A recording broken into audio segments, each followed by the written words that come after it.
स्वागत है आपका परीक्षा स्टडी 24 यूट्यूब चैनल पर। दोस्तों आज हम आपको डीएलएड सेकंड सेमेस्टर के विषय विज्ञान की मैराथन क्लास कराएंगे। और हम आपको बता दें, मैराथन क्लास का मतलब ये होता है कि आपका रिवीजन करा दें जल्दी से, ठीक है। और यदि आपको डिटेल में वीडियो देखनी है तो प्लेलिस्ट बनी है, वहाँ से देख सकते हो।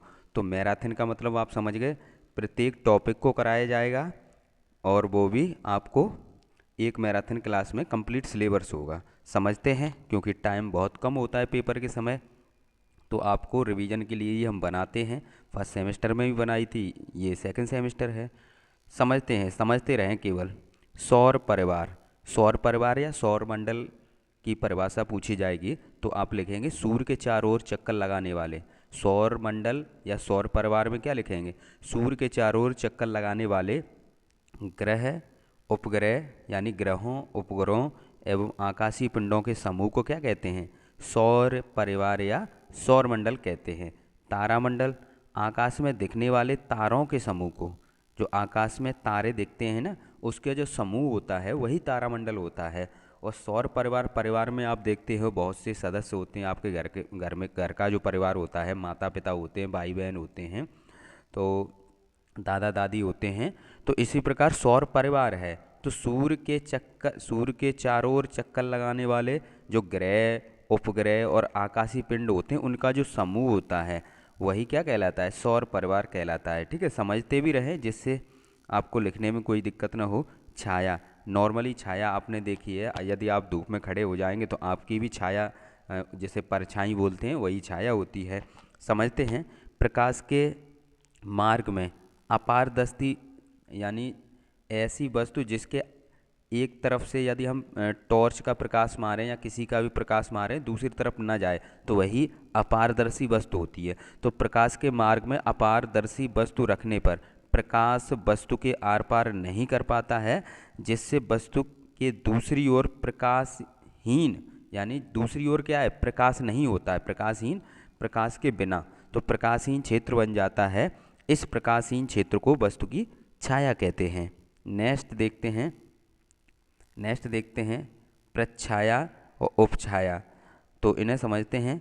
वस्तु की छाया और मध्य भाग जो अधिक काला होता है प्रच्छाया कहलाता है, तथा प्रच्छाया के चारों ओर सीमावर्ती कम काला भाग उपछाया कहलाता है। ठीक है, जब आप इसे बार बार देखेंगे तो आपको याद हो जाएगा। ग्रेड, ग्रेड समझते हैं। ग्रेड एक खगोलीय अवस्था है। ग्रेड क्या है? एक खगोलीय अवस्था है जिसमें कोई खगोलीय पिंड जैसे ग्रह, उपग्रह किसी किसी प्रकाश के स्रोत जैसे सूर्य और दूसरे खगोलीय पिंड जैसे पृथ्वी के बीच आ जाता है, जिससे प्रकाश का कुछ समय के लिए अवरोध हो जाता है। अवरोध माने क्या होता है? प्रकाश रुक जाता है। तो सूर्य ग्रहण, चंद्र ग्रहण जब पढ़ते हैं तब आपने देखा है कि काली काली छाया सी, यानी जो बादल या फिर जो आपका वायुमंडल है, या आपको क्या है, काला सा दिखाई देने लगता है, यानी प्रकाश खत्म हो जाता है। इस प्रकार से महसूस होता है ना। तो ग्रेड दो प्रकार के होते हैं, एक होता है चंद्र ग्रेड, एक होता है सूर्य ग्रेड। अब यहाँ पर समझ लेते हैं, इनसे भी प्रश्न पूछे जाते हैं।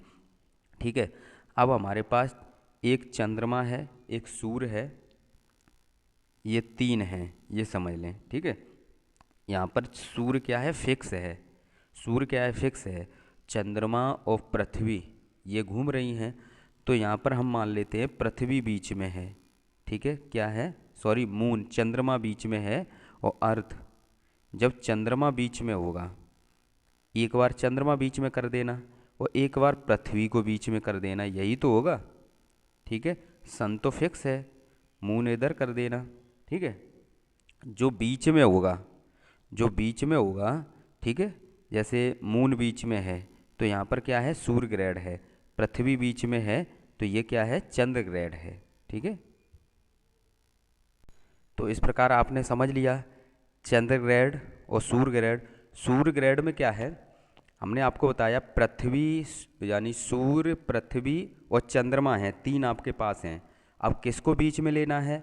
यदि चंद्रमा बीच में आ गया, किसके? सूर्य और पृथ्वी के बीच में यदि चंद्रमा आ गया, ठीक है, तो सूर्य ग्रहण।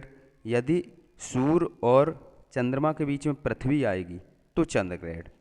ये डेफिनेशन बनाने का तरीका होता है, आगे भी हम बताएंगे।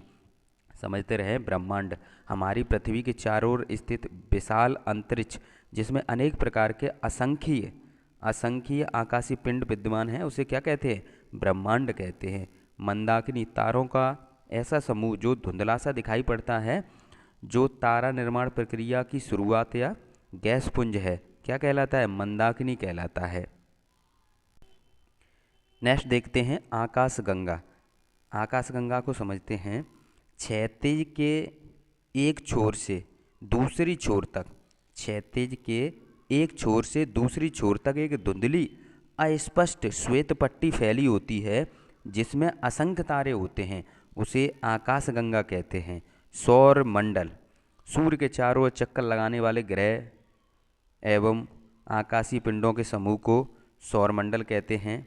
ग्रह सूर्य के चारों ओर चक्कर लगाने वाले आकाशीय पिंडों को ग्रह कहते हैं।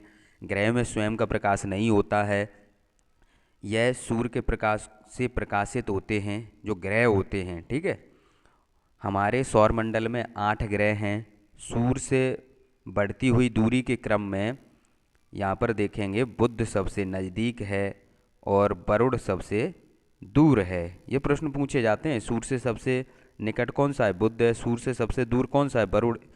इसकी सूर्य से जो दूरी है वो 450 करोड़ किलोमीटर है। पृथ्वी के सबसे निकट है वो है शुक्र।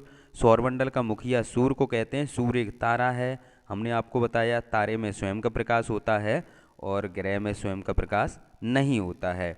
उपग्रह जो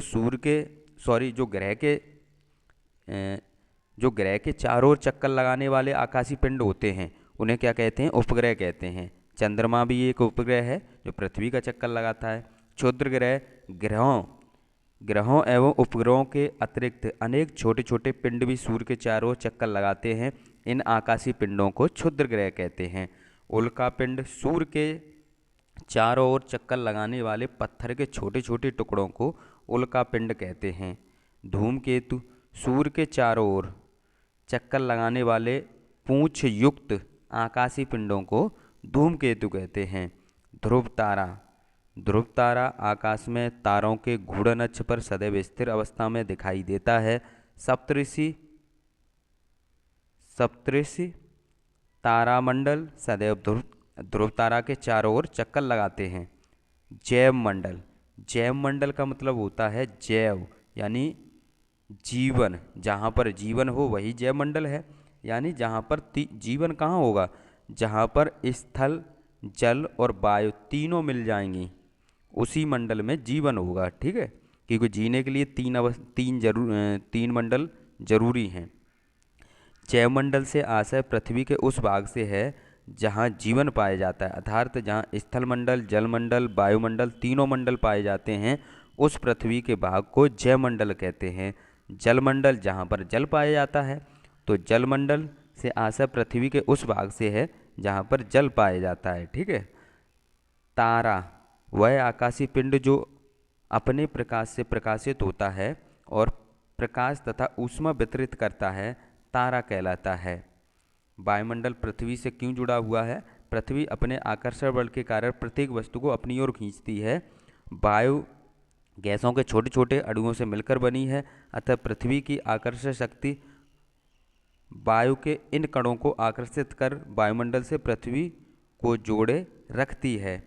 पृथ्वी को नीला ग्रह क्यों कहते हैं? तो पृथ्वी पर जल की मात्रा अधिक है, इसे अंतरिक्ष से देखने पर यह नीले रंग की दिखाई देती है, इसलिए पृथ्वी को नीला ग्रह कहते हैं। जो भी छात्र मैराथन क्लास देख रहे हैं, कम से कम आप 5 छात्रों तक ज़रूर पहुंचाएं, क्योंकि जब हम आपको ईमानदारी से पढ़ा रहे हैं तो आपका भी फ़र्ज़ बनता है कि हमारी हेल्प करें। ठीक है, आपसे कोई शुल्क तो नहीं लिया जा रहा है, लेकिन आप जितने अधिक छात्रों तक पहुंचाएंगे तो कम से कम उनका भी भला होगा। आपने देखा होगा कि बहुत से छात्र फेल हुए थे, यदि हमारी मैराथन फर्स्ट सेमेस्टर में देख लेते तो कोई फेल नहीं होता। तो हम कंप्लीट सिलेबस कराएंगे। ठीक है, देखते हैं दोस्तों, पृथ्वी को हरित ग्रह क्यों कहते हैं? पृथ्वी पर जीवन यानी वातावरण के कारण है, इसलिए इसे हरित ग्रह कहते हैं। हरित ग्रह समझते हैं। हरित गृह तापरोधी दीवारों का ऐसा कमरा होता है जिसकी छत कांच या पारदर्शी प्लास्टिक से बनी होती है। सूर्य की किरणें छत को पार कर अंदर आ जाती हैं तथा कमरे के तापमान को बढ़ा देती हैं। यह तापमान कमरे के अंदर बना रहता है, अतः शीतल क्षेत्रों एवं शीत ऋतु में भी इस भवन के अंदर ग्रीष्म ऋतु के फूल, पौधे और सब्जियां उगाई जाती हैं। ठीक है, यहाँ पर सही कर लेना, फूल उगाई जाती हैं। भूमंडल के वायुमंडल में भी यही हरित गृह प्रभाव पाया जाता है। नेक्स्ट देखते हैं, खगोल शास्त्री किन्हें कहते हैं। जो वैज्ञानिक ब्रह्मांड के विषय में जानकारी रखते हैं उन्हें खगोल शास्त्री कहते हैं। अंतरिक्ष में पहुंचने वाले भारतीय राकेश शर्मा ने कब और किस अंतरिक्ष यान में यात्रा की थी? तो भारत तथा सोवियत संघ द्वारा संयुक्त अंतरिक्ष अभियान में राकेश शर्मा ने अंतरिक्ष यान सोयुज T2 से सन 1984 में यात्रा की थी। नेक्स्ट देखते हैं, सूर्य से प्राप्त ऊष्मा को क्या कहते हैं?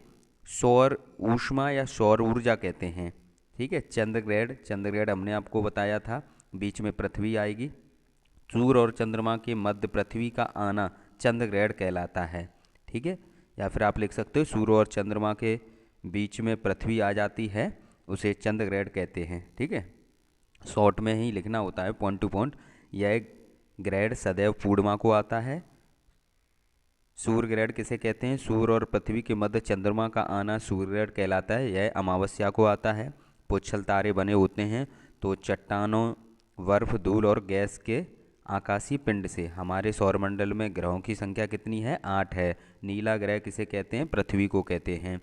चंद्र ग्रहण, सूर्य ग्रहण अभी हमने आपको बताया, नोट में देख लेते हैं, ये इंपॉर्टेंट प्रश्न है। जब पृथ्वी की उपछाया से होकर चंद्रमा गुजरता है तब खंड चंद्र ग्रह होता है। सूर्य का प्राथमिक ऊर्जा का प्राथमिक स्रोत कौन है?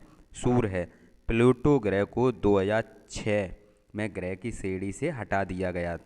ठीक है, इसलिए अभी कितने ग्रह हैं वर्तमान में? 8 ग्रह हैं, पहले 9 थे। चंद्रमा एक क्या है? उपग्रह है। सौरमंडल में सूर्य के सबसे नज़दीक बुध है और सबसे दूर कौन है? वरुण है। आंधी के लक्षण ये प्रश्न पूछा गया है। जब हवाएं बहुत तेज चलने लगती हैं तो उसे आंधी कहते हैं। नेक्स्ट देखते हैं, पृथ्वी पर जीवन की उत्पत्ति के कारण। तो जीव शास्त्रियों का ऐसा मानना है कि पृथ्वी पर जीवन की उत्पत्ति रासायनिक विकास की विधि के द्वारा हुई है। अपने जन्म के समय जब पृथ्वी गर्म थी, इसमें स्वतंत्र तत्व के रूप में हाइड्रोजन, नाइट्रोजन, ऑक्सीजन एवं कार्बन आदि उपस्थित थे। जैसे जैसे पृथ्वी ठंडी हुई, इन तत्वों के सामान्य यौगिक जैसे मीथेन, अमोनिया एवं पानी की वाष्प संगठित हुई लगातार वर्षा के रूप में सतह पर आई और बड़े समुद्र निर्मित हुए। इस समुद्र में अनेक छोटे जीव उत्पन्न हुए। इस प्रकार जीव की उत्पत्ति हुई और इसके बाद जैव विकास की प्रक्रिया आरंभ हुई। भारत व विश्व के अन्य देशों के प्रमुख अंतरिक्ष अभियान। तो आप देखेंगे भारतीय अंतरिक्ष कार्यक्रम डॉक्टर विक्रम साराभाई की संकल्पना है, जिन्हें भारतीय अंतरिक्ष कार्यक्रम का जनक कहा जाता है। वर्तमान प्रारूप में इस कार्यक्रम की कमान अंतरिक्ष अनुसंधान संगठन यानी इसरो के हाथों में है। नोट में पढ़ लेते हैं, मंगलयान का सफल प्रक्षेपण। भारत ने साबित की कि अंतरिक्ष में अपनी ताकत को। भारत ने क्या साबित किया? अंतरिक्ष में अपनी ताकत को। भारतीय अंतरिक्ष कार्यक्रम ने 5 नवंबर 2013 को भारतीय अंतरिक्ष संगठन इसरो द्वारा मार्स ऑर्बिट मिशन यानी मंगलयान को प्रक्षेपण किया गया। ठीक है, 1 फरवरी 1958 को अमेरिका ने अपना पहला अंतरिक्ष यान एक्सप्लोरर फर्स्ट, कौन सा था? एक्सप्लोरर फर्स्ट प्रक्षेपित किया। 20 जुलाई 1969 की रात 10:56 पर नील आर्मस्ट्रांग ने चंद्रमा की सतह पर अपना कदम रखा। ठीक है, अब नेक्स्ट है मृदा और फसलें। मृदा यानी मिट्टी समझते हैं, चट्टानों के कणों का समूह। इसका निर्माण चट्टानों के टूटने से प्राप्त कणों से होता है, मिट्टी कहलाती है। समझ गए आप? जो चट्टानें होती हैं जब वो टूटती हैं तो उनके छोटे छोटे जो कण बनते हैं वही मिट्टी होती है। तो आप लिख सकते हो कि मृदा या मिट्टी चट्टानों के कणों का समूह है। इसका निर्माण चट्टानों के टूटने से प्राप्त कणों से होता है। मिट्टी में मुख्यतः 4 पदार्थ पाए जाते हैं। ये प्रश्न पूछा गया है। कौन कौन से हैं? खनिज पदार्थ, जैविक पदार्थ, जल और वायु यानी हवा। मिट्टी के प्रकार या मृदा के प्रकार तो मुख्यतः समझ लेते हैं। बलुई मिट्टी, इस मिट्टी में बालू की प्रशस्तता अधिक होने के कारण इस मिट्टी को बलुई मिट्टी कहते हैं। ठीक है, जो नाम से ही यहाँ आपको समझ में आ रहा है कि इस मिट्टी में बालू की प्रशस्तता अधिक होने के कारण इस मिट्टी को बलुई मिट्टी कहते हैं। इस मिट्टी में पानी को अपने अंदर रोकने की क्षमता नहीं होती है, इसे रेगिस्तानी मिट्टी भी कहते हैं। राजस्थान और गुजरात के मरुस्थलीय क्षेत्रों में पाई जाती है। इसमें जो फसल उगाई जाती है वह जौ, बाजरा, मक्का, ककड़ी, तरबूज, खरबूज ये फसल होती है। नेक्स्ट है आपका चिकनी मिट्टी। चिकनी मिट्टी के कण अत्यंत बारीक होते हैं। इस मिट्टी में पानी का अवशोषण अधिक परंतु धीरे धीरे होता है, अतः पानी की अधिकता के कारण यह मिट्टी कम उपयोगी है। ठीक है। दोमट मिट्टी को समझते हैं। बालू, चिकनी मिट्टी तथा गाद के मिश्रण को दोमट मिट्टी कहते हैं। जलोढ़ मिट्टी, यह सबसे अधिक उपजाऊ मिट्टी है। इसमें जैविक पदार्थ की मात्रा उचित होती है। ठीक है। नेक्स्ट है काली मिट्टी। काली मिट्टी आपके कपास के लिए बहुत उपयोगी है। यह गुजरात, महाराष्ट्र, मध्य प्रदेश इसमें पाई जाती है। तो यह ज्वालामुखी सेलों से बनी मिट्टी है। यह नमी को लंबे समय तक संयोए रखती है। भारत में यह महाराष्ट्र, मध्य प्रदेश, गुजरात में पाई जाती है। इसमें जो फसल होती हैं वह कपास और गेहूं की होती है। लेटेराइट मिट्टी, यह पहाड़ी प्रदेशों की गर्म जलवायु और वर्षा की अधिकता वाले क्षेत्रों में पाई जाती है। नेक्स्ट देखते हैं मृदा अपरदन यानी मिट्टी का क्षरण। वायु, जल एवं अन्य बाह्य कारकों द्वारा मिट्टी के कणों के एक स्थान से दूसरे स्थान को स्थानांतरित होने की क्रिया को मृदा अपरदन कहते हैं। मृदा अपरदन से हानियाँ तो भूमि की उत्पादकता में कमी, फसलों की पैदावार में कमी, अधिक बाढ़ आना, तापमान में वृद्धि, ये पॉइंट आप लिख सकते हो। मृदा अपरदन के क्या कारण हैं? तो मृदा अपरदन के कारण समझ लेते हैं। वनों की कटाई, खेतों का समतल न होना, सही प्रकार की मेड़बंदी न होना, खेतों को परती छोड़ना, भवन निर्माण हेतु मिट्टी का उपयोग। तो ये मृदा अपरदन के कारण थे। नेक्स्ट देखते हैं मृदा अपरदन या मिट्टी क्षरण के प्रकार। तो कितने प्रकार से होती है, और हम आपको बता दें ये मैराथन क्लास है, इसलिए आपको ये रिवीजन के हिसाब से देखना है, इसलिए हम इसमें बहुत तेज़ आपको पढ़ा रहे हैं और समझा रहे हैं। ठीक है। तो कमेंट उल्टे सीधे करने से पहले समझ लिया करो कि रेगुलर क्लास में डिटेल में होता है, ये रिवीजन के लिए है। तो मृदा अपरदन के प्रकार: प्राकृतिक अपरदन, कृत्रिम अपरदन, जलीय अपरदन और वायु अपरदन। समझते हैं प्राकृतिक अपरदन। प्राकृतिक अपरदन यानी यहाँ पर पहले ही लिखा है प्रकृति, तो मृदा का प्रकृति के कारण अपरदन क्या कहलाएगा? प्राकृतिक अपरदन कहलाएगा। कृत्रिम अपरदन यानी मृदा का मनुष्य की गतिविधियों द्वारा अपरदन होना कृत्रिम अपरदन कहलाता है। नेक्स्ट है आपका जलीय अपरदन। जली माने जल के कारण मृदा का एक स्थान से दूसरे स्थान तक स्थानांतरण को जलीय अपरदन कहते हैं। जलीय अपरदन के प्रकार: तो जलीय अपरदन के प्रकार पूछे जाए तो आप लिखेंगे वर्षा बूंद अपरदन, हिमनद अपरदन, परत अपरदन, समुद्र तट अपरदन, नदी तट अपरदन। नेक्स्ट देखते हैं वायु अपरदन। वायु यानी हवा, तो वायु के कारण मृदा का एक स्थान से दूसरे स्थान तक स्थानांतरण को वायु अपरदन कहते हैं।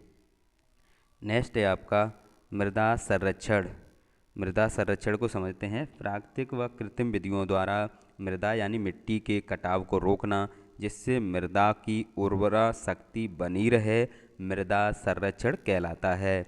मृदा संरक्षण की विधियाँ कौन कौन सी विधियाँ हैं उसे समझ लेते हैं। फसल चक्र, खादों का सही प्रयोग, बांध निर्माण, पशु चराने पर नियंत्रण, विशेष फसल का चुनाव, ये आपके क्या हैं? मृदा संरक्षण की विधियां हैं। वनस्पति आवरण, तो ये 6 पॉइंट हैं। नेक्स्ट देखते हैं मृदा संरक्षण के उपाय। क्या उपाय हैं? वृक्षारोपण, वन संरक्षण करें, बाढ़ नियंत्रण, नियोजित चराई, पर्वतीय क्षेत्रों में सीढ़ीदार खेत बनाना। तो ये मृदा संरक्षण के उपाय हैं। फसल चक्र या फसल चक्रण, किसी खेत में एक निश्चित समय में एक फसल के बाद दूसरी फसल बोना, जिससे भूमि की उर्वरा शक्ति बनी रहे, उसे क्या कहते हैं? फसल चक्र कहते हैं। ठीक है, एक ही प्रकार की फसल बोएंगे तो वो फसल की पैदावार भी सही नहीं होगी। नेक्स्ट देखते हैं फसल चक्र के सिद्धांत क्या हैं। यहाँ से आप समझ लें, गहरी जड़ों वाली फसलों के बाद कम गहरी जड़ों वाली फसल बोई जाए, फलीदार फसलों के बाद बिना फली वाली फसल बोई जाए, अधिक खाद वाली फसल के बाद कम खाद वाली फसल बोई जाए, अधिक पानी वाली फसल के बाद कम पानी वाली फसल बोई जाए, अधिक निराई गुड़ाई वाली फसल के बाद कम निराई गुड़ाई वाली फसल बोई जाए। तो इस प्रकार आप लिख सकते हो फसल चक्र के सिद्धांत। फसल चक्र के लाभ समझते हैं। फसल चक्र के लाभ क्या हैं? फसलों की पैदावार में वृद्धि होती है, भूमि की उर्वरा शक्ति में वृद्धि होती है, प्रत्येक फसल के बाद खाद की आवश्यकता नहीं होती है, खरपतवार कम होता है, भूमि में पोषक तत्वों का संतुलन बना रहता है। ये फसल चक्र के लाभ हैं। नेक्स्ट देखते हैं कृषि। कृषि को समझते हैं। कृषि को अंग्रेजी में एग्रीकल्चर कहते हैं। यह एक लैटिन शब्द है। एग्रीकल्चर 2 शब्दों से मिलकर बना है, एग्री प्लस कल्चर। इसमें एग्री का अर्थ है कृषि और कल्चर का अर्थ है उन्नति, अर्थात कृषि की उन्नति करना ही एग्रीकल्चर है। नेक्स्ट है आपका फसलों का सफल उत्पादन। फसलों के सफल उत्पादन के लिए निम्नलिखित आवश्यकताएं होती हैं।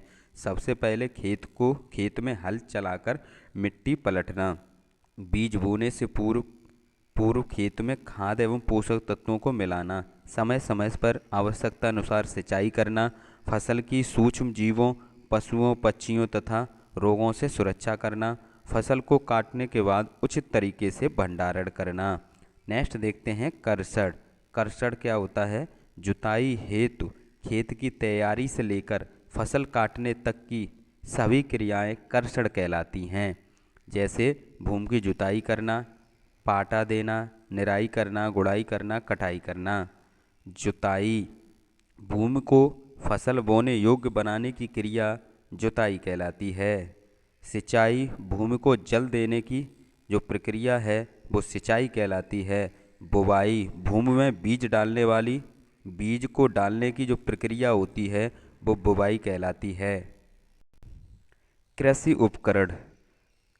उपकरण हल है, कल्टीवेटर, हैरो, पटेला, रोलर, खुरपी, फावड़ा, करहा, डिबलर, ये सभी क्या हैं? कृषि उपकरण हैं। हल को समझते हैं। जुताई का वह यंत्र जो मिट्टी को काटकर पलटने तथा उर्वरा बनाने में प्रयोग किया जाता है उसे हल कहते हैं। यह आयताकार कूड़ काटते हैं। ये भी पूछा गया है। हल कई प्रकार के होते हैं। देसी हल, मिट्टी पलट हल, मेस्टल हल, प्रजा हल, केयर हल, पंजाब हल, विक्ट्री हल आदि। मिट्टी पलट हल इसे समझते हैं। यह कृषि यंत्र जो मिट्टी को काटकर उसे पलटता है उसे मिट्टी पलट हल कहते हैं। मिट्टी पलट हल आयताकार कूड़ काटता है। नेक्स्ट समझते हैं मेस्टल हल। मेस्टल हल हल्का और छोटा होता है। यह मिट्टी को गहराई तक जोतता है। यह मिट्टी पलटने का कार्य करता है। नेक्स्ट देखते हैं कल्टीवेटर। कृषि का वह यंत्र जो मिट्टी को पलटता नहीं बल्कि मिट्टी का विलोडन करता है, ठीक है, तथा उसे उर्वरा बनाता है, कल्टीवेटर कहलाता है। ये कल्टीवेटर हो गया। हैरो समझते हैं। कल्टीवेटर और हैरो में अंतर समझ लेना। जुताई का वह यंत्र जो मिट्टी की पपड़ी तोड़ने, खरपतवार नष्ट करने में प्रयोग किया जाता है उसे हैरो कहते हैं। इसमें गोल गोल ऐसे लोहे के वो तवे टाइप के होते हैं, ठीक है, ये हैरो है। पटेला खेतों को समतल करने के लिए जिस यंत्र का प्रयोग किया जाता है उसे पटेला कहते हैं। रोलर को समझते हैं। रोलर किसे कहते हैं? खेतों में डेलों को तोड़ने तथा नमी को ऊपर लाने के लिए जिस यंत्र का प्रयोग किया जाता है उसे रोलर कहते हैं। खुरपी, इसका प्रयोग निराई गुड़ाई में किया जाता है। फावड़ा, इसका प्रयोग मिट्टी को खोदने में किया जाता है। करहा, खेतों को समतल करने के लिए इसका प्रयोग किया जाता है। डिबलर, यह बीज को बोने का यंत्र होता है। इसमें छिद्र द्वारा बीजों को बोया जाता है। कीटनाशक पदार्थ, जिन पदार्थों का प्रयोग कीटाणु को नष्ट करने में किया जाता है वो कीटनाशक पदार्थ कहलाते हैं। डीडीटी, मेलेथियान। ठीक है। नेक्स्ट है आपके कीटनाशक पदार्थों का प्रयोग करते समय ध्यान रखने योग्य बातें। तो क्या ध्यान रखेंगे? मुंह पर कपड़ा बांध लेना चाहिए, हाथों को साबुन से धोना चाहिए, फसलों को हानि नहीं पहुंचनी चाहिए, पानी में घुलनशील होनी चाहिए। नेक्स्ट है खाद। खाद को समझते हैं। वे पदार्थ जो भूमि में मिलाए जाने पर भूमि की उर्वरा शक्ति में सुधार लाते हैं, ठीक है, या बढ़ा देते हैं, वो क्या कहलाते हैं? खाद, उन्हें खाद कहते हैं। खाद के प्रकार जैविक खाद और एक होती है अजैविक खाद। ठीक है। जैविक को कार्बनिक खाद कहते हैं, अजैविक को अकार्बनिक खाद कहते हैं। तो इन्हें समझ लेते हैं। जैविक खाद, जो खाद जीवधारियों से प्राप्त होती है उन्हें जैविक खाद कहते हैं। ठीक है। जैसे गोबर की खाद, ये किस में आती है? जैविक खाद के अंतर्गत आती है। अजैविक खाद, जो खाद कारखानों में बनाई जाती है उसे अजैविक खाद कहते हैं। जैसे यूरिया है, डीएपी है, ये सभी क्या है? अजैविक खाद हैं। ऊसर भूमि को कैसे उपजाऊ बनाते हैं? तो ऊसर भूमि में ढैंचा बोकर, गोबर खाद डालकर, ऊसर खाद डालकर उपजाऊ बनाते हैं। फसल, फसल किसे कहेंगे? एक बड़े क्षेत्रफल में पौधों का वह समूह जो भोजन की पूर्ति के साथ ही आर्थिक लाभ की दृष्टि से उगाया जाता है उसे फसल कहते हैं। नेक्स्ट समझते हैं फसलों के प्रकार। मौसम के अनुसार फसलों के प्रकार निम्नलिखित हैं।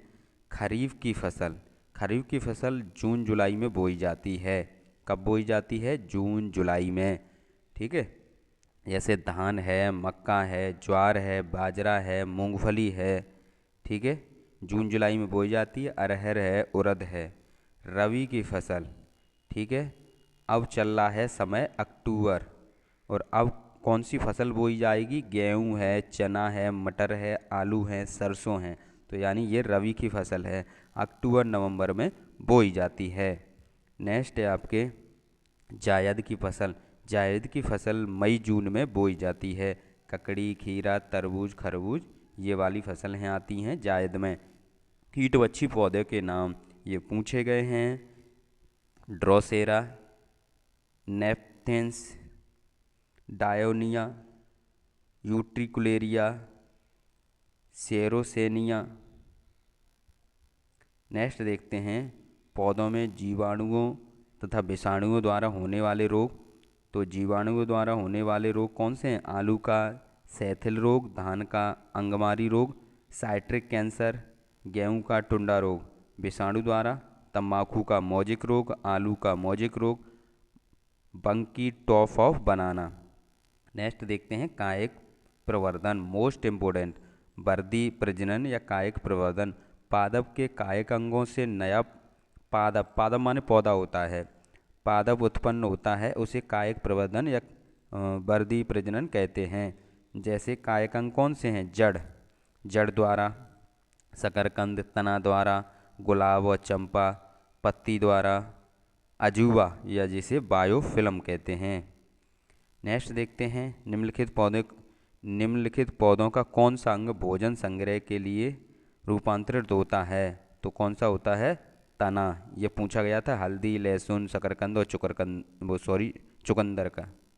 तो ये होता है तना। कीटाणुनाशक के पर्यावरण पर दुष्प्रभाव।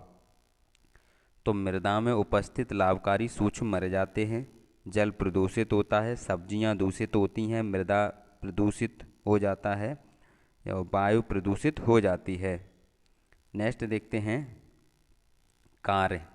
कार्य की परिभाषा समझते हैं।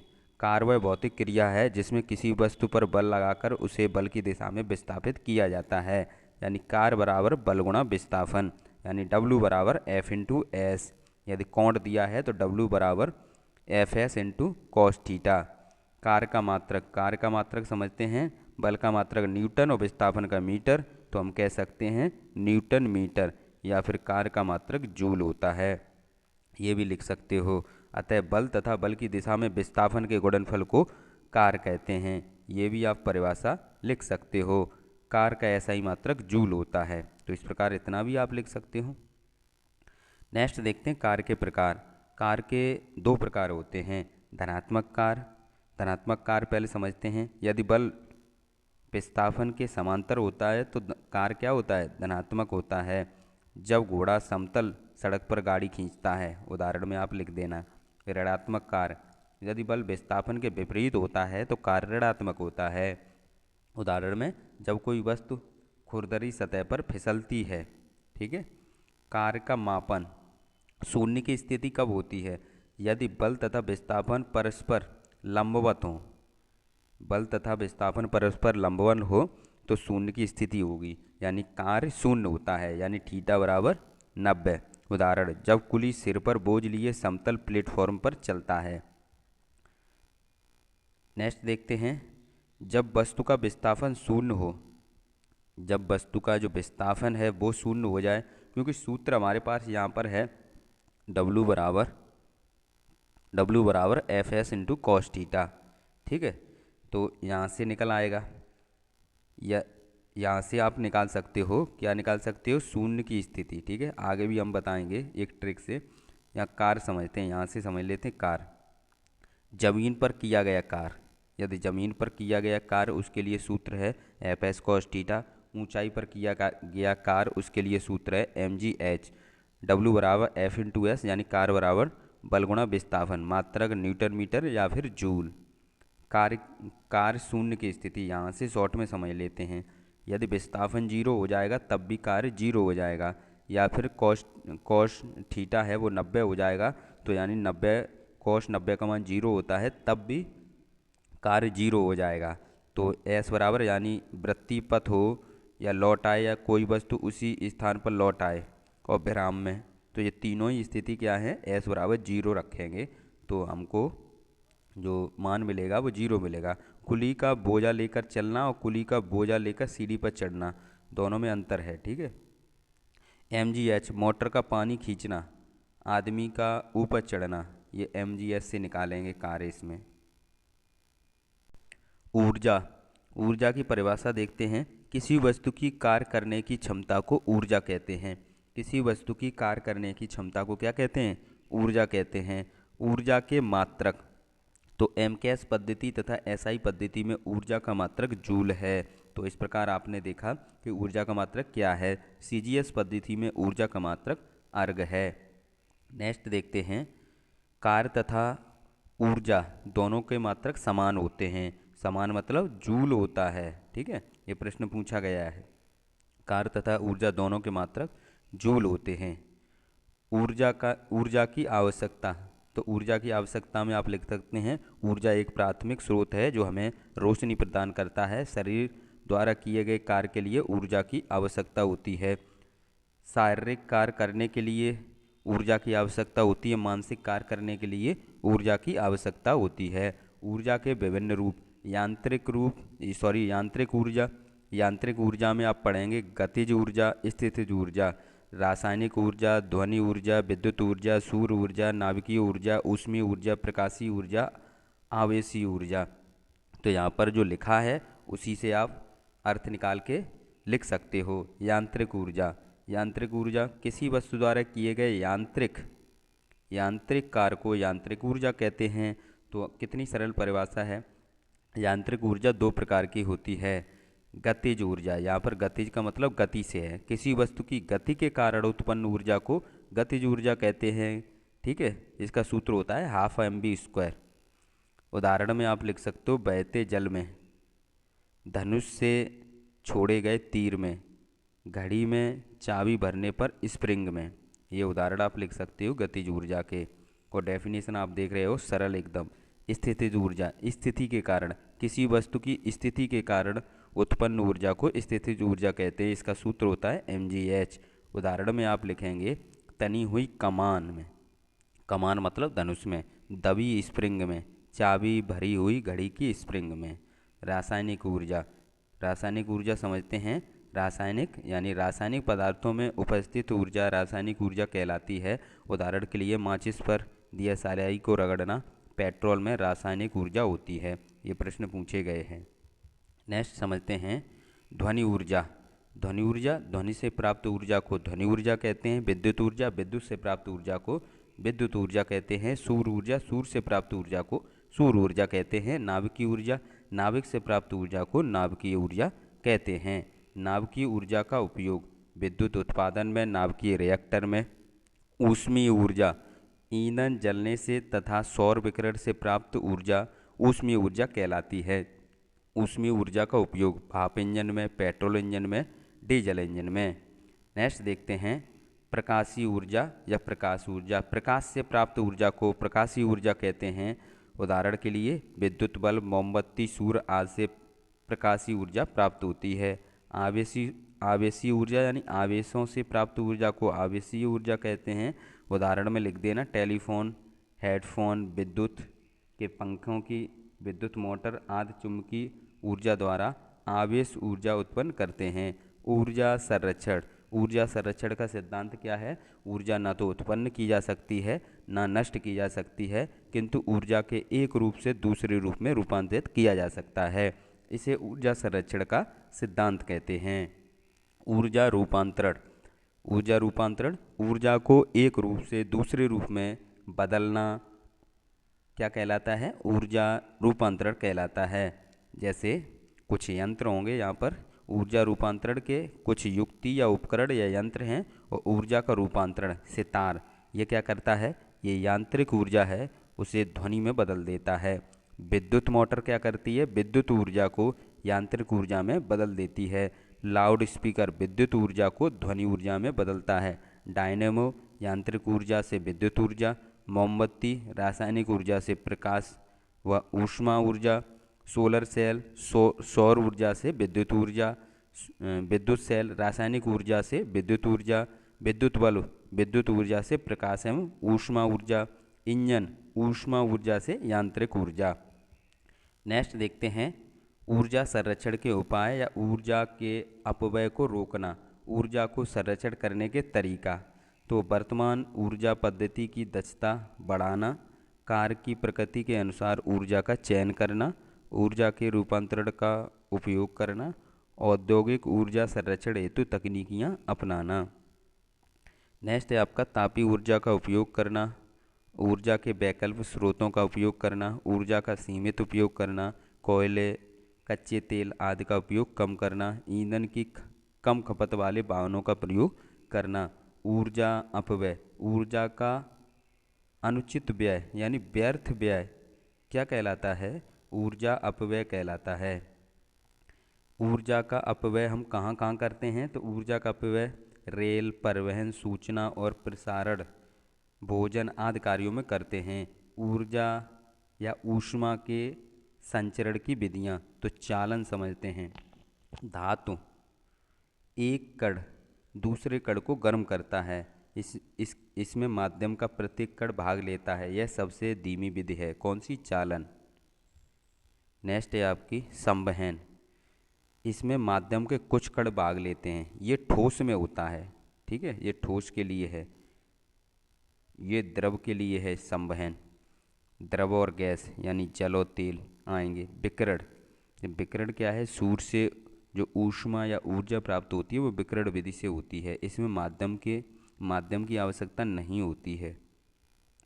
नेक्स्ट देखते हैं नाभिकीय संसाधन या संपदा या ऊर्जा, ऐसे संसाधन जिनका उपयोग करने के बाद पुनः उनका उपयोग किया जा सकता है, उन्हें नाभिकीय संसाधन कहते हैं। जैसे पवन ऊर्जा है, सौर ऊर्जा है। एक बार नवीकरणीय ऊर्जा, नवीकरणीय ऊर्जा तो ऐसे संसाधन जिनका उपयोग करने के बाद पुनः उपयोग किया जा सकता है, उन्हें नवीकरणीय संसाधन कहते हैं। अनवीकरणीय संसाधन, ऐसे संसाधन जिनका उपयोग सिर्फ एक बार ही किया जा सकता है, उन्हें अनवीकरणीय संसाधन कहते हैं। जैसे प्राकृतिक गैस, कोयला, पेट्रोल, डीजल। नेक्स्ट देखते हैं ऊर्जा के विभिन्न स्रोत। सौर ऊर्जा, जिसमें सोलर कुकर, सौर सेल। पवन ऊर्जा, पवन चक्की होती है इसके अंतर्गत। नाभिकीय ऊर्जा, भूतापीय ऊर्जा, ज्वारीय ऊर्जा, ये आप लिख सकते हो। सौर ऊर्जा, सूर्य से प्राप्त ऊर्जा को सौर ऊर्जा कहते हैं। सोलर कुकर एक ऐसा, जो सोलर कुकर है वो सोलर कुकर एक ऐसा उपकरण है जो सौर ऊर्जा से खाना बनाने में प्रयोग किया जाता है। सौर सेल के बारे में समझते हैं। तो सौर सेल एक ऐसी युक्ति है जो सौर ऊर्जा को सीधे विद्युत ऊर्जा में बदलती है। पवन ऊर्जा, बहती वायु यानी बहती हवा से उत्पन्न की गई ऊर्जा को पवन ऊर्जा कहते हैं। पवन चक्की वह युक्ति या उपकरण है जिसमें वायु की गतिज ऊर्जा ब्लेडों को घुमाने में प्रयोग की जाती हैं। चाल किसे कहते हैं? इसका मात्रक, किसी वस्तु द्वारा एकांक समय में चली गई दूरी को चाल कहते हैं। इसका मात्रक मीटर प्रति सेकंड होता है। ऊर्जा के संरक्षण की किस विधि द्वारा जल गर्म होता है? तो संवहन। शक्ति या सामर्थ्य की परिभाषा देखते हैं। कार्य करने की दर को शक्ति अथवा सामर्थ्य कहते हैं, यानी प्रति इकाई समय में किए गए कार्य को शक्ति कहते हैं। शक्ति बराबर कार्य बट्टे समय। शक्ति का मात्रक वाट होता है। एक अश्व शक्ति यानी हॉर्स पावर तो कितने होता है? 746 वाट के बराबर होता है। ये प्रश्न पूछा गया है। सरल मशीन किसे कहेंगे? डेफिनेशन समझ लेते हैं। मशीन एक ऐसी युक्ति है जिसके द्वारा कम बल लगाकर अधिक कार्य किया जाता है। सरल मशीन, भौतिकी में सरल मशीनें उन सभी युक्तियों को कहते हैं जिनको चलाने के लिए केवल एक बल का प्रयोग करना होता है। जब इस पर बल लगाया जाता है तो यांत्रिक कार्य होता है। सरल मशीनों के प्रकार। मशीनों को मुख्यतः पांच भागों में बांटा गया है, यानी 5 प्रकार होते हैं। उत्तोलक है, पेच है, घिरनी है, झुकातल है, पहिया है। एक एक करके इन्हें समझते हैं। इनसे प्रश्न पूछे जाते हैं उत्तोलक से। उत्तोलक समझते हैं, यह एक सीधी छड़ होती है जो एक स्थिर बिंदु के चारों ओर घूम सकती है। इस बिंदु को आलंब कहते हैं। ठीक है।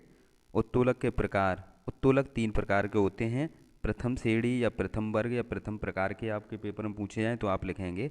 इसमें आलंब, जो आलंब होता है कहाँ पर है? बीच में है। किसके बीच में है? आयास और भार के बीच में होता है। ठीक है। उदाहरण में तुला, कैंची, प्लास, झूला, गुलेल। नेक्स्ट है आपका द्वितीय श्रेणी उत्तोलक। इसमें क्या होता है? जो आपका भार होता है, भार बीच में होता है। ठीक है। किसके? आयास और आलंब के। उदाहरण के लिए सरौता, नींबू निचोड़ने वाली मशीन, एक बोतल खोलने वाला यंत्र यानी जिसे ओपनर कहते हैं, एक पहिया ठेला, लोहदंड, ये सभी क्या हैं? द्वितीय श्रेणी के उत्तोलक में आएंगे। तृतीय श्रेणी उत्तोलक, इसमें आयास बीच में होता है। किसके? भार और आलंब के। आयास ये बीच में है। किसके बीच में है? भार और आलंब के। ठीक है। उदाहरण में चिमटा, मनुष्य का हाथ, स्टेपलर, झाड़ू, हॉकी स्टिक, मानव जबड़ा। ठीक है। चिमटी। नेक्स्ट देखते हैं पेच। पेच एक यांत्रिक युक्ति है जो 2 भागों को परस्पर कसने के काम आती है। पेच के शीर्ष से ही घुमाकर कसा जाता है। पेचों को कसने के लिए पेचकस तथा पाना, रिंच आदि का प्रयोग किया जाता है। घिरनी को समझते हैं। घिरनी क्या है? घिरनी लोहे तथा लकड़ी के पहिए की बनी होती है जिसकी परिधि पर रस्सी का एक खांचा बना होता है। इस पहिए को घिरनी कहते हैं। घिरनी का प्रयोग कम बल लगाकर अधिक भार उठाने के लिए किया जाता है। उपयोग बल की दिशा बदलने के लिए, किसी भार को उठाने के लिए। झुका तल या नत्थ समतल, वह तल जो क्षैतिज तल से न्यून कोण बनाता है, झुका तल कहलाता है।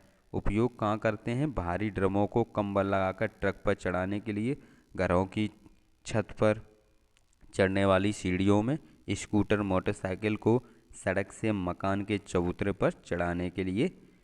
नेक्स्ट आपका पहिया।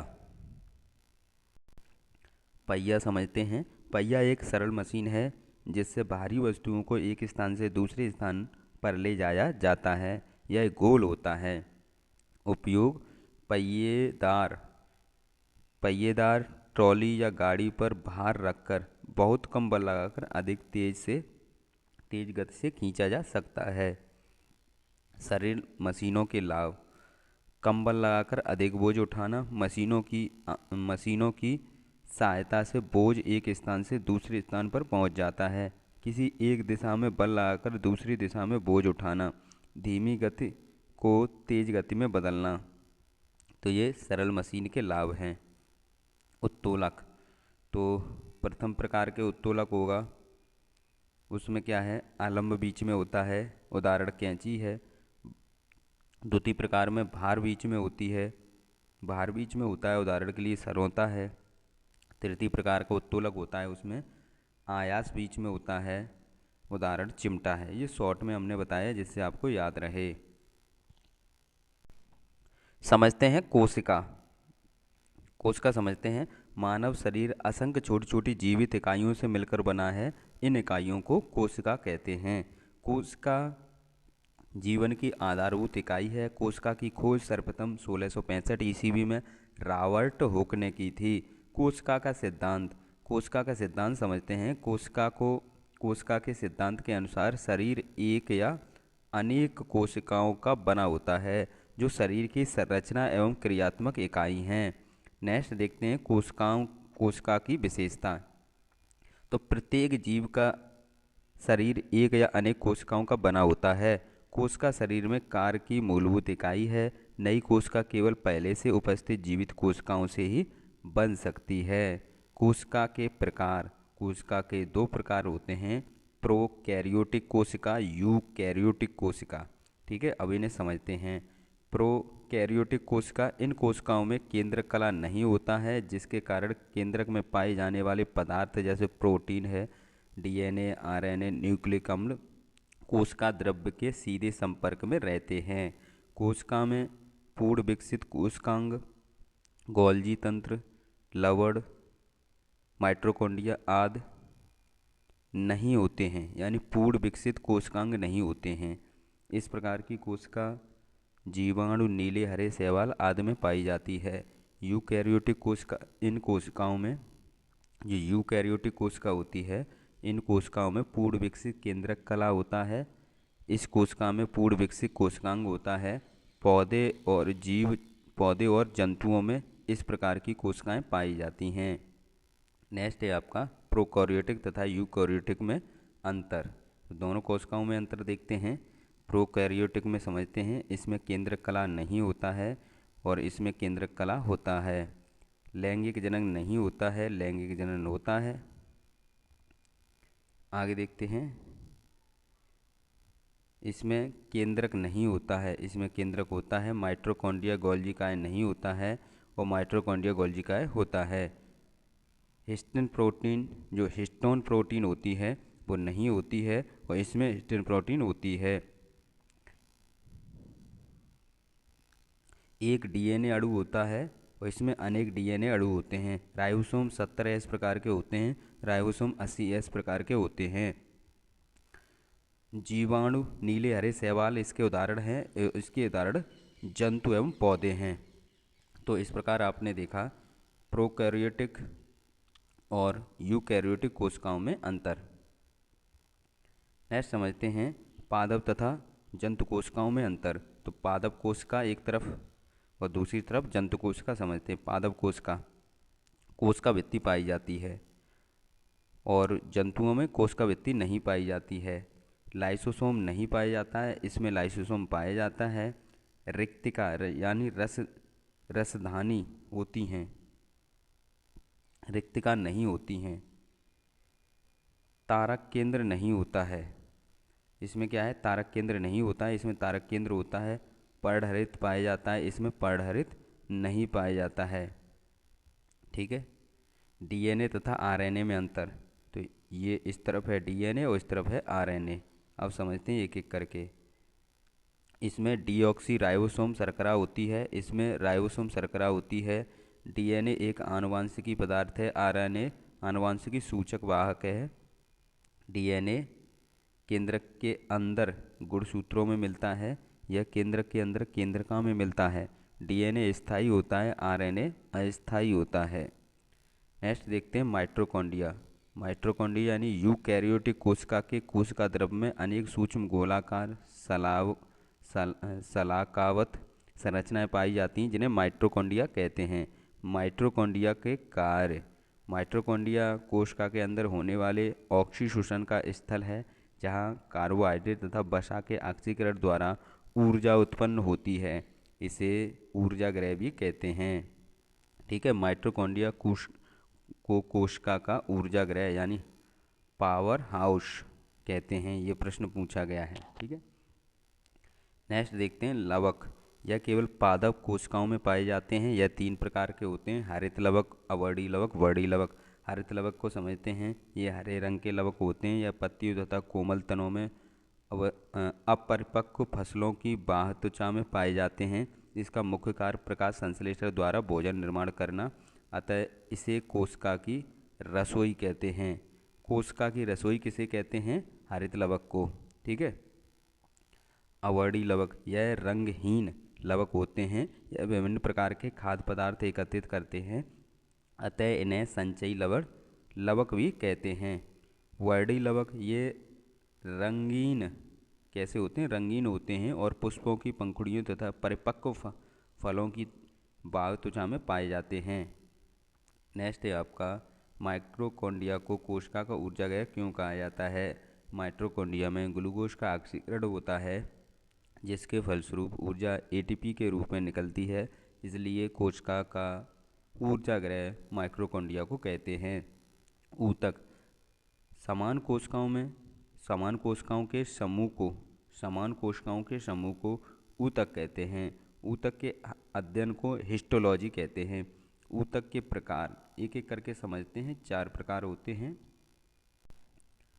ऊतक के 4 प्रकार होते हैं। संयोजी ऊतक, यह शरीर के सभी अंगों को आपस में जोड़ने का कार्य करता है, जैसे रक्त है, अस्थि है, लसिका है। पेशीय ऊतक, पेशी ऊतक, शरीर की सभी मांसपेशियां इस ऊतक की बनी होती हैं। पेशी ऊतक 3 प्रकार के होते हैं, रेखित, अरेखित और हृदयक। उपकला ऊतक, इससे त्वचा बनी होती है, यह वसा को संग्रहित करता है।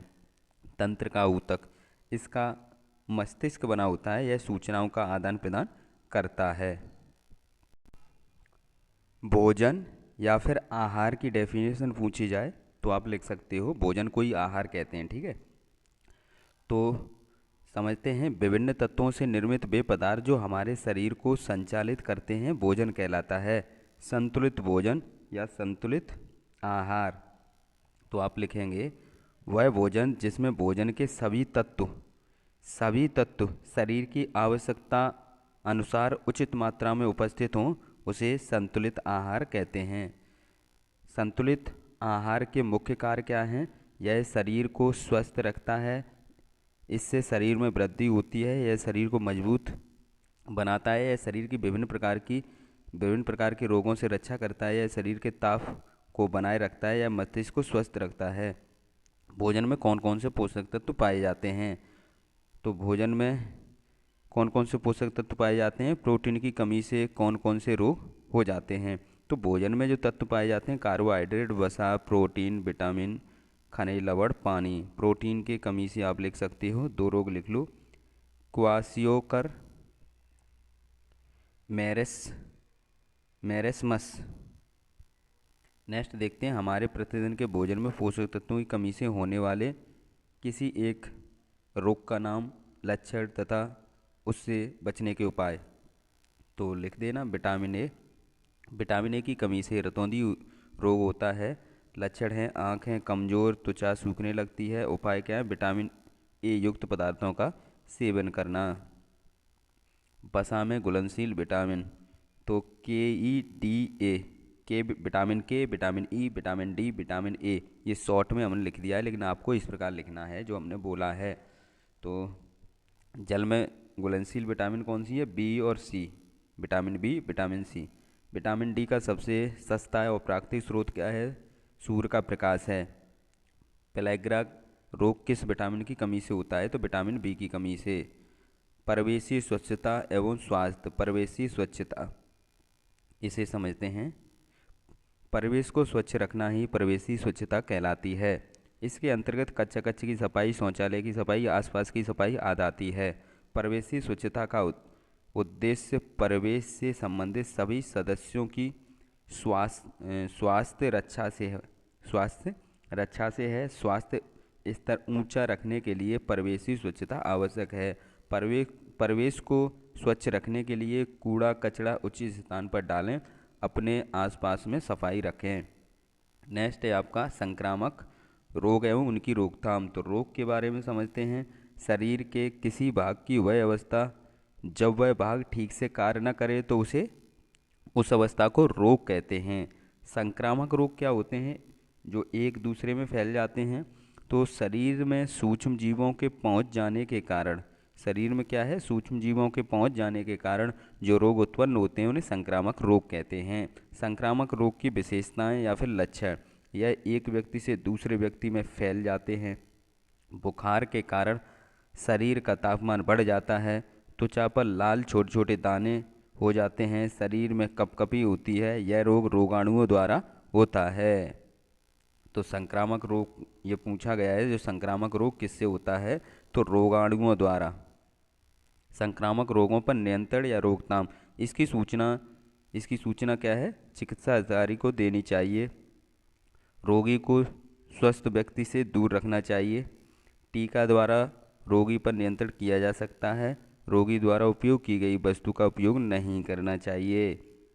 संक्रामक रोगों के नाम: पीलिया, खसरा, malaria, dengue, rabies, tetanus, pneumonia, तपेदिक यानी टीबी बोलते हैं जिसे, छोटी माता, बड़ी माता, मस्तिष्क बुखार, ये सभी संक्रामक रोग के नाम हैं। संक्रामक रोग किस से फैलता है? तो यहाँ पर लिखा है रोग जनित रोगाणुओं से संक्रामक रोग फैलता है।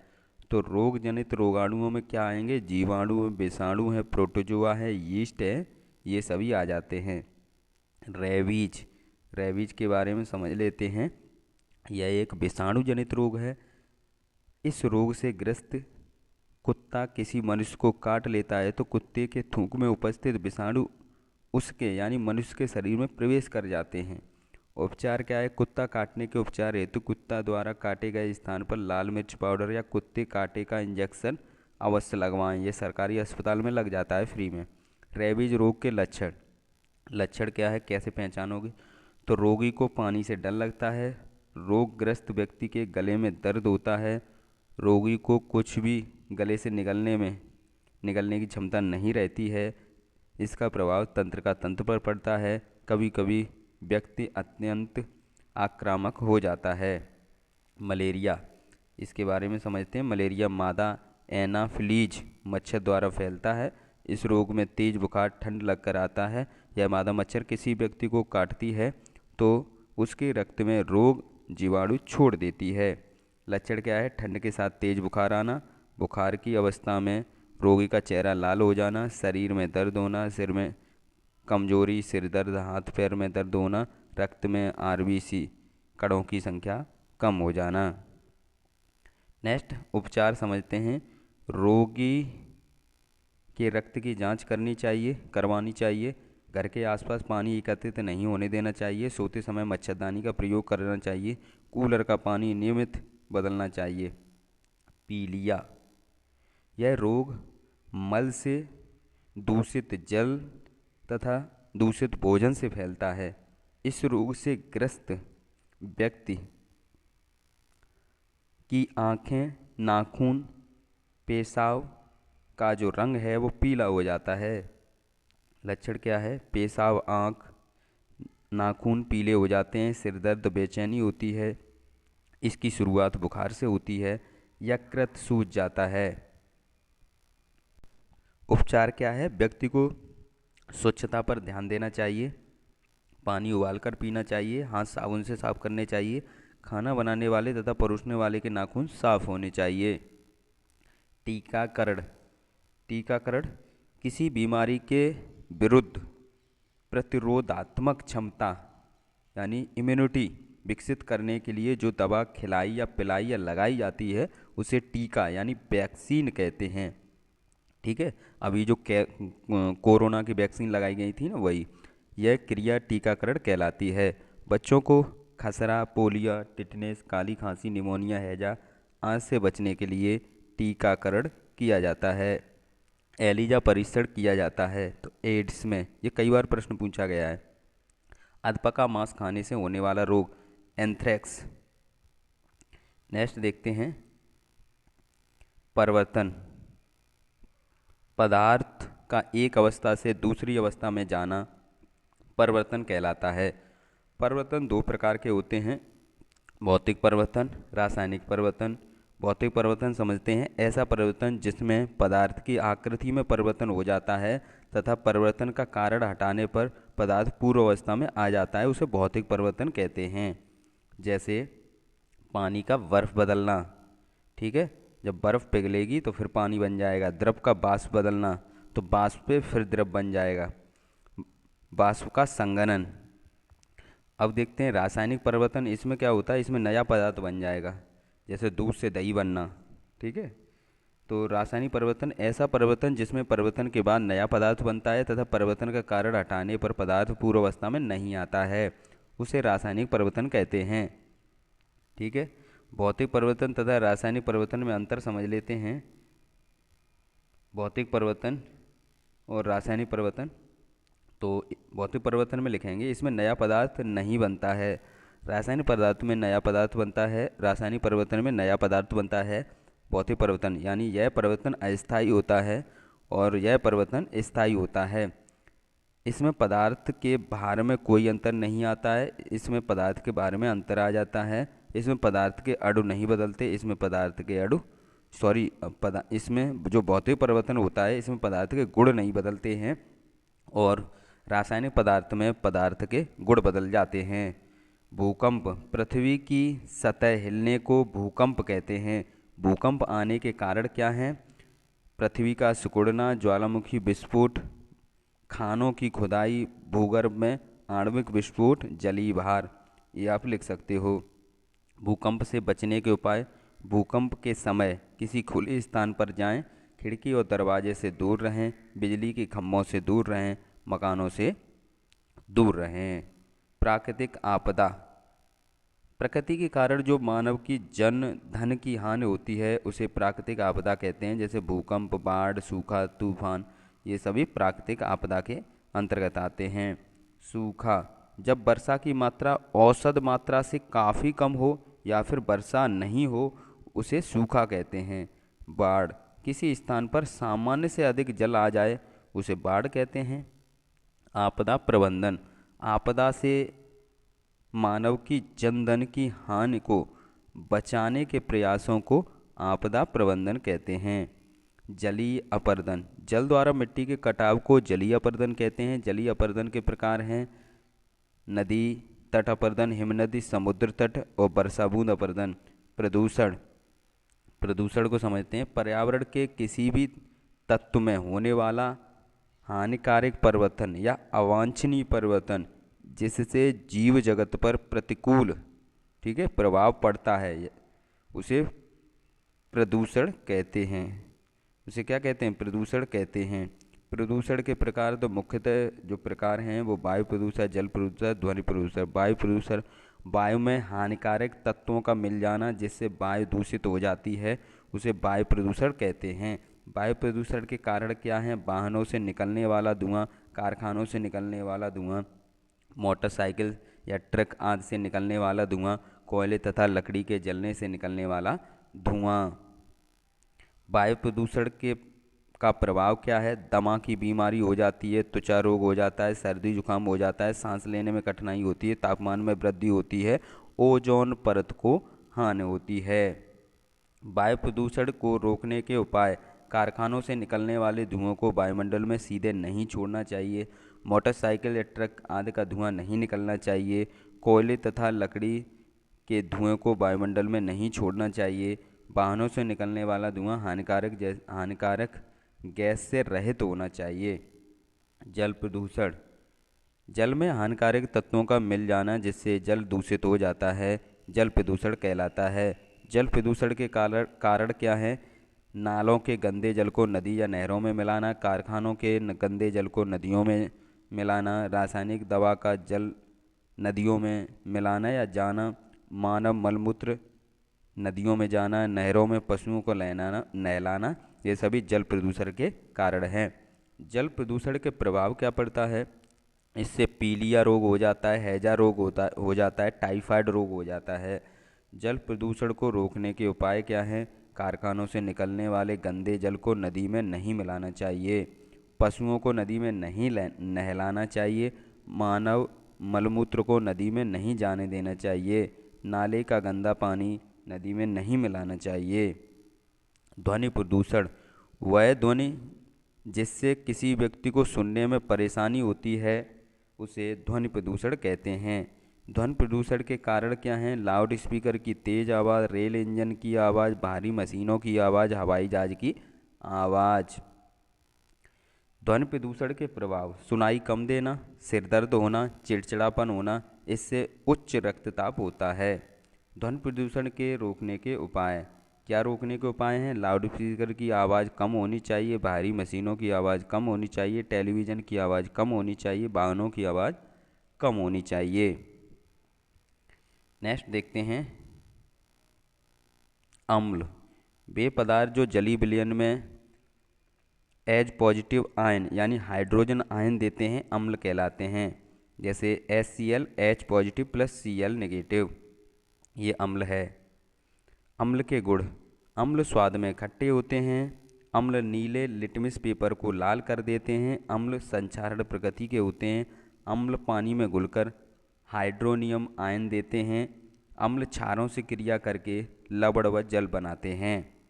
अम्लों के प्रकार: हाइड्रो अम्ल, ऑक्सी अम्ल, थायो अम्ल मुख्यतः 3 प्रकार के होते हैं। हाइड्रो अम्ल, जिन अम्लों में ऑक्सीजन नहीं होती है, हाइड्रोजन होती है, उन्हें हाइड्रो अम्ल कहते हैं, जैसे HCl। ठीक है, नेक्स्ट देखते हैं। नेक्स्ट क्या है? ऑक्सी अम्ल। यहाँ पर ये गलत है, ये ध्यान रखना, इसे मत लिखना। ऑक्सी अम्ल, जिन अम्लों में ऑक्सीजन तथा हाइड्रोजन दोनों होते हैं उन्हें ऑक्सी अम्ल कहते हैं, जैसे H2SO4, HNO3। नेक्स्ट देखते हैं थायो अम्ल, जिन अम्लों में ऑक्सीजन या इसका कुछ भाग गंधक या सल्फर द्वारा प्रतिस्थापित किया जाता है उसे थायो अम्ल कहते हैं। क्षार को समझते हैं। वे पदार्थ जो जलीय विलयन में OH नेगेटिव आयन देते हैं क्षार कहलाते हैं। ये आप एग्जाम्पल लिख सकते हो, NaOH यानी Na positive plus OH negative. क्षार के गुण: क्षार जो स्वाद में तीखा होता है, लाल लिटमस पेपर को नीला कर देता है, तेल व वसा की क्रिया से साबुन बनाता है, क्षार पानी में घुलकर हाइड्रोक्सिल आयन देता है। लवण, वह यौगिक जिसके रासायनिक संगठन में अम्लीय व क्षारीय दोनों प्रकार के मूलक होते हैं, लवण कहलाता है, यानी NaCl, Na positive, Cl negative. लवण के प्रकार: लवण मुख्यतः 4 प्रकार के होते हैं: सामान्य लवण, अम्लीय लवण, क्षारीय लवण, द्विक लवण।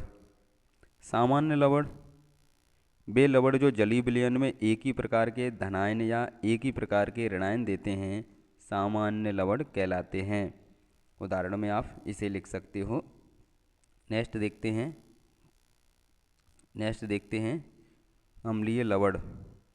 वे लवण जो जलीय विलयन में हाइड्रोजन आयन देते हैं अम्लीय लवण कहलाते हैं। उदाहरण में लिख सकते हो NaHCO3, Na positive, H positive, CO3 die negative. क्षारीय लवण, वे लवण जो जलीय विलयन में हाइड्रोक्सिल आयन यानी OH नेगेटिव देते हैं क्षारीय लवण कहलाते हैं। FeOH का उल्टा है Cl, Fe3 positive, 2OH negative, Cl negative. द्विलवण, दो सामान्य लवणों के जलीय विलयनों को मिलाकर कैलासन यानी कैल्साइन करने से द्विलवण बनता है। ठीक है, इस प्रकार आप इसे लिख सकते हो एग्जाम्पल को। नेक्स्ट देखते हैं, अम्ल और क्षार की परस्पर क्रिया द्वारा लवण तथा पानी बनने की कौन सी क्रिया है? तो ये उदासीनीकरण की क्रिया है। प्रबल क्षार, तो ये है NaOH। नींबू में पाए जाने वाला अम्ल साइट्रिक अम्ल। धातुएं ऑक्सीजन से क्रिया करके क्या बनाती हैं? क्षारीय ऑक्साइड। क्या बनाती हैं? क्षारीय ऑक्साइड। इनमें से कौन इंडिकेटर या सूचक नहीं है? तो ये सभी लाल लिटमस इंडिकेटर है, मिथाइल ऑरेंज ये भी इंडिकेटर है, फिनोल्फ्थालीन ये भी इंडिकेटर है। तो ये आपका है एंटासिड।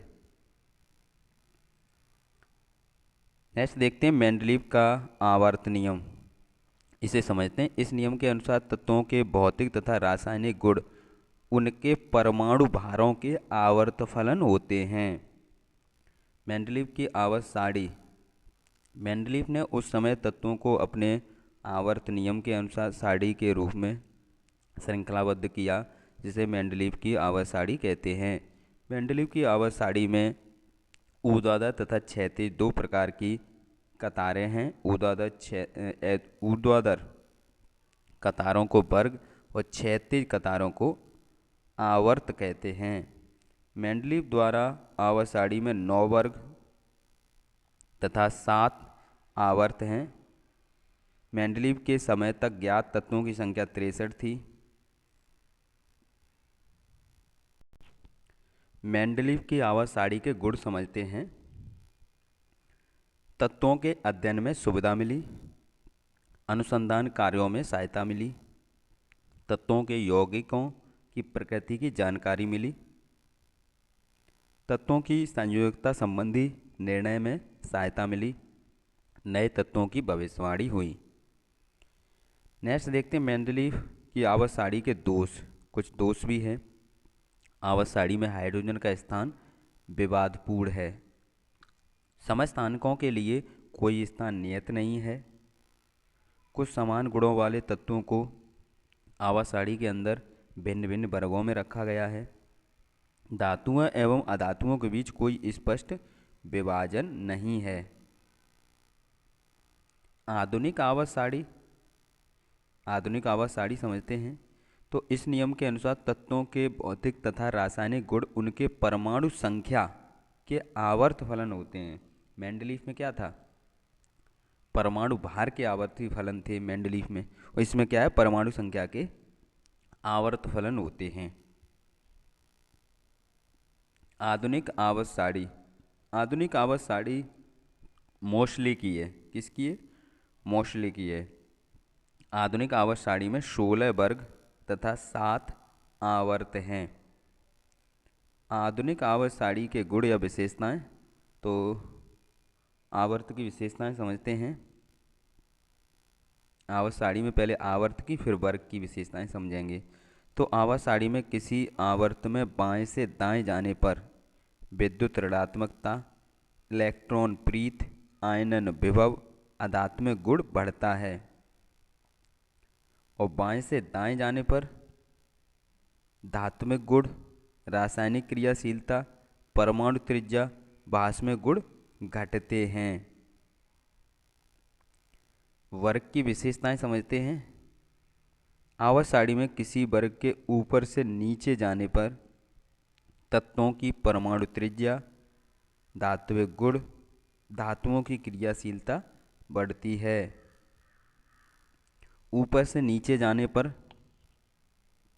इलेक्ट्रॉन प्रीत, विद्युत ऋणात्मकता, आयनन विभव घटता है। नेक्स्ट देखते हैं कास्टिक सोडा तथा खाने के सोडा का रासायनिक सूत्र। कास्टिक सोडे का होता है NaOH। खाने के सोडा तो NaHCO3। Fe2O3 में लोहे की संयोजकता कितनी है? तो लोहे की संयोजकता +3 है। सिरके का रासायनिक सूत्र लिखिए CH3COOH यानी एसिटिक अम्ल। नाइट्रोजन अणु में होता है त्रिसंयोजी बंध। तो ये पूरा करने को आया था 4Na + O2, तो यानी 2 Na2O। किसी परमाणु को दर्शाने के लिए परमाणु संख्या, द्रव्यमान संख्या तथा तत्वों का प्रतीक प्रदर्शित करने के लिए निर्धारित प्रतीकों को लिखिए। तो ये आप लिख सकते हो इस प्रकार। यहाँ पर m है परमाणु भार, n है परमाणु क्रमांक और x है x क्या है, तत्व है। नेक्स्ट देखते हैं, किसी तत्व का परमाणु क्रमांक 15 है, द्रव्यमान संख्या 40 है, तत्व के परमाणु के नाभिक में न्यूट्रॉनों की संख्या ज्ञात करेंगे। तो द्रव्यमान संख्या बराबर बराबर परमाणु क्रमांक प्लस न्यूट्रॉनों की संख्या। द्रव्यमान संख्या कितनी दी है, 40 और परमाणु क्रमांक 15, तो 40 में से 15 घटा देंगे तो न्यूट्रॉनों की संख्या निकल आएगी 25। सूत्र लिख लेते हैं, परमाणु संख्या बराबर या परमाणु क्रमांक बराबर प्रोटॉनों की संख्या बराबर न्यूट्रॉनों की संख्या। द्रव्यमान संख्या या फिर परमाणु भार बराबर प्रोटॉन या इलेक्ट्रॉन या परमाणु क्रमांक प्लस न्यूट्रॉनों की संख्या। धारावाही परिनालिका से क्या अभिप्राय है, सचित्र वर्णन कीजिए। किसी कुचालक पदार्थ को बेलनाकार नलिका के ऊपर तांबे के विद्युत रोधी तारों को लपेटा जाए तो इस प्रबंध को परिनालिका कहा जाता है। सेल से विद्युत धारा प्रवाहित करते हैं तो यह उत्तर दक्षिण दिशा में ठहरती है।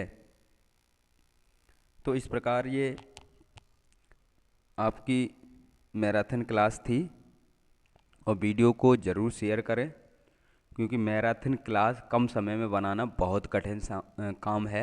आप देख रहे होंगे जो गला है वो बैठने लगा है, यानी आवाज़ भी नहीं निकल रही है क्योंकि हम लगातार बोल रहे हैं ना, इसलिए। तो इतना तो आपका फ़र्ज बनता है कि आप वीडियो को शेयर करें जिससे अधिक से अधिक लोग देखें, और सभी विषय की मैराथन क्लास हम करा देंगे। लेकिन आपको यही करना है, वीडियो को देखें और उसके साथ साथ अपने दोस्तों में शेयर ज़रूर करें। थैंक यू दोस्तों।